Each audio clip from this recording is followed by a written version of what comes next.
pasyal muna tayo sa ating mga kaibigan manokis. Ayan, nagdilimlim na siya. Ayan, meron pa rito. English ang mga paglilimlim ng ating mga manok kasi maraming inahin. May mga may sisiw na, tapos and then the other naglilimlim din. So pagkalimlim nitong iba, magsisisiw na ulit ito. Yung iba naman mangingitlog ulit yung iba. So non-stop ang pangingitlog ng ating mga manukan eh. Ito yung may mga sisiw oh.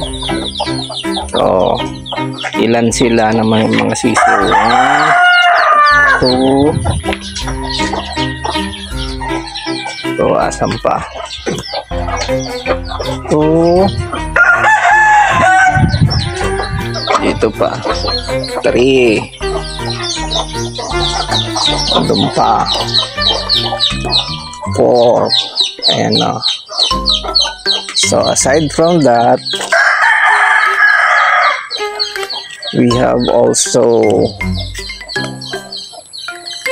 slowly getting bigger the mga chicks natin dyan. Ayan, marami yan sila, mga ganyang kalalaki, mga almost 30 pieces sila. Ayan o, nagsisilakihan na. Mga hiwalay na yan sila sa mga inahin nila.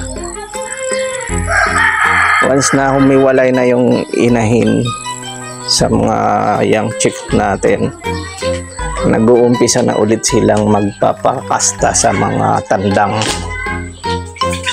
Ito yung ating security guard. Ayan, tagabantay natin. Naka-free range lang sila rito. Ayan o, yung mga ibang nakahiwalay na they are slowly getting bigger. Yan. Ayan, mga ganyang kalaki, mga nasa 20 pieces. Yung medyo mas maliit dyan na hiwalay na sa inahin, mga nasa 20 pieces din yata. Yung mas malaki na dyan, nasa 15 pieces. Mga ganun, no? Ganun kalalaki na. 15. So pag maraming inahin, non-stop yung pangingitlog kasi may nangingitlog, may mga sisiwan na, and then yung mga sisiwan na later on humihiwalay na sila sa kanilang mga chicks. Ito yung ating lemon breeder. Yan, naka free range lang siya, takagkasta.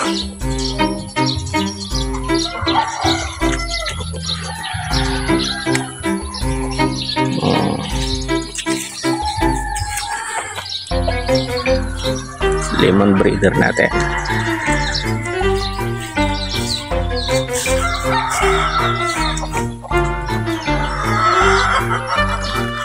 Yan. Nasa 5 pa lang may sisiyo naman. Pag marami na pala ang may mga sisiyo na manok, hindi na sila masyado nag-aaway, minsan lang. Pero pag konti, kung dalawa lang, talagang sabik mag-away. Mag-aaway talaga yan. Parang ano eh, balwarte by balwarte.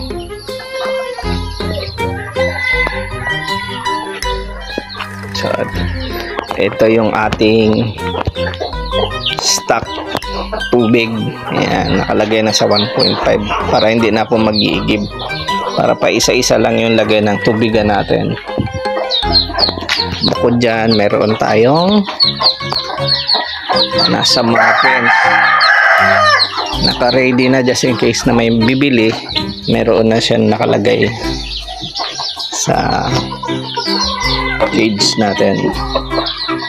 Naka-pens natin.